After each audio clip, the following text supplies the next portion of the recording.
صل على فاطمة وأبيها وبعلها وبنيها. جو ہے اخلاقی انقلاب آ جائے ہمارے معاشرے میں، باقی انقلابات کے ساتھ اخلاقی انقلاب بھی آ جائے. تو یہ چیزیں جو ہم خود کر سکتے ہیں ہم وہ بھی نہیں کرتے. کلن جو ہے مکمل انقلاب تو ہم نہیں لا سکتے، کم از کم جزوی انقلاب تو ہم لا سکتے ہیں. ہم اپنے اندر اخلاقی انقلاب پیدا کریں، عبادی انقلاب آئے، عبادت کو جو ہے بالکل نیا رنگ دیں، عبادت میں نئی جدیت پیدا کریں، شوق و شغف اس کے اندر پیدا کریں، عبادت کو جو ہے سنوارنے کی کوشش کریں.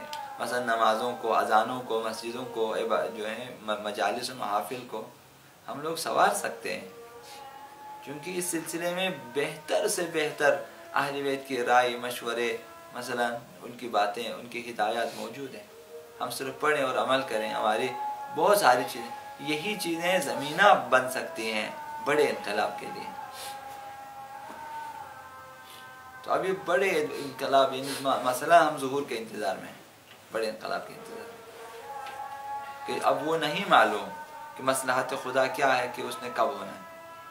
لیکن اس سے پہلے زمینہ کس طرف ہے؟ زمینہ یہی کہ ہم خود چھوٹے چھوٹے میدانوں میں انقلاب برپا کریں، وہ جو ہم کر سکتے ہیں. بہت ساری چیزیں جن میں ہم بہتر انقلاب برپا کر سکتے ہیں.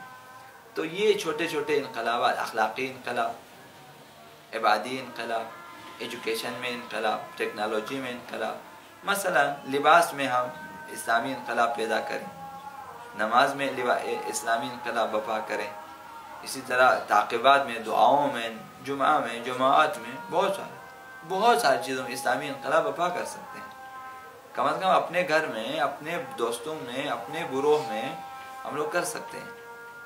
اب اہل بیت کی سفارشات کو پڑھیں کہ بہتر سے بہتر نماز، بہتر سے بہتر نماز جماعت، بہتر سے بہتر نماز عید، بہتر سے بہتر نماز جمعہ، بہتر سے بہتر ان کی ہدایت کے مطابق ہم بہتر سے بہتر کرنا شروع کریں. انقلاب یعنی شروع. اس کے بعد بڑا انقلاب آسانی سے آ سکتا ہے. کسی بڑے درخت کو جو گرانا ہو تو آپ ایک دم سے انتظار بیٹھے کہ یار کوئی آ جائے کہ اتنی بڑی مشین آئے کہ اس کو فل اکھاڑ کے پھینک دے. لیکن ابھی جو چھوٹی چھوٹی جڑیں آپ کاٹ سکتے ہیں تو آہستہ آہستہ درخت گر جائے گا. انقلاب یعنی یہ اس کی مثال ہے.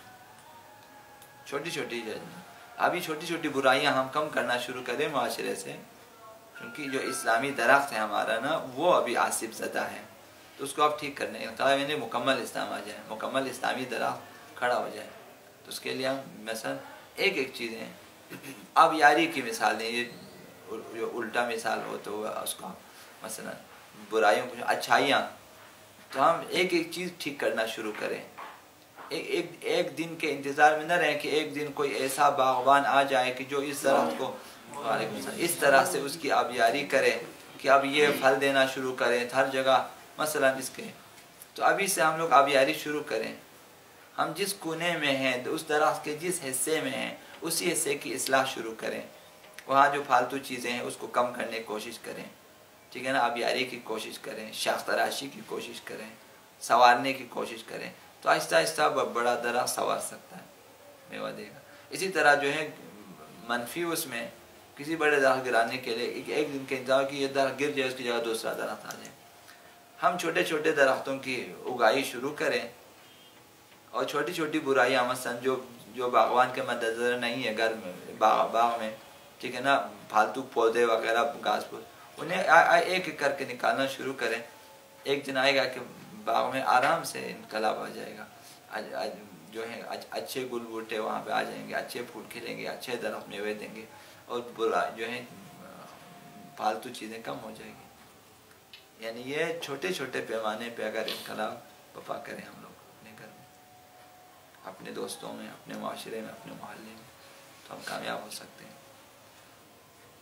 ہم لوگ. تو یہ زمینہ سازی ہے. ظہور کا معنی یہی ہے کہ چھوٹے پیمانے پہ اپنے اندر انقلاب برپا کریں، معاشرے میں چھوٹے پیمانے پہ انقلاب برپا کریں. ایک ایک چیز درست کرنے کی کوشش کریں، اذانیں ٹھیک ہوں، درست ہوں، نہ صرف ادائیگی کی حد تک، معانی مفاہیم، نماز اسی طرح سے معانی مفاہیم مطالعے سیکھنے کی اور بہتر نماز قائم کرنے کی کوشش کریں، قرآن اسی طرح سے ہم چھوٹے پیمانے پہ ان پہ کام شروع کریں گے۔ اسلام یہی چیزیں تو ہیں، انقلاب ظہور یعنی چیز یعنی مکمل تو نظام اہل بیت یا نظام ولایت یعنی چیز یہی چھوٹی چھوٹی چیزیں، ان کو ٹھیک کریں تو ان کا مجموعہ بنے گا نظام اہل بیت، تو ہر میدان میں ہم لوگ کر سکتے ہیں۔